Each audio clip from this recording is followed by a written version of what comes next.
શી it હોય ત્યારે જે આપણે વર્બ ફોર્મ યુઝ કર્યું હોય એની પાછળ એસ અથવા તો ઈએસ લગાડવાનું હોય છે, એટલે કે V1ની પાછળ એસ કે ઈએસ લગાવવું જ પડે.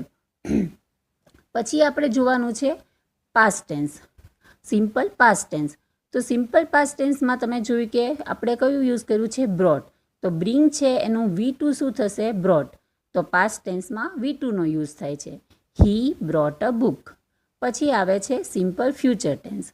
તો જ્યારે આપણે ફ્યુચર એવો શબ્દ તમે સાંભળો ત્યારે એના હેલ્પિંગ વર્બમાં આપણે વિલ ઓર શેલ એનો ઉપયોગ કરવો પડે છે. મોટાભાગે વિલનો જ ઉપયોગ થતો હોય છે. ફર્સ્ટ પર્સન આઈવી સાથે શેલ વાપરી શકાય છે, પણ ત્યાં પણ વિલનો યુઝ કરો તો ખોટું પડતું નથી. તો અહીંયા આપણે જોયું he will bring a book. તો વિલ સાથે આપણે વર્બનું કયું ફોર્મ લીધું? V1. એમાં કોઈ એસ કેવું લાગતું નથી.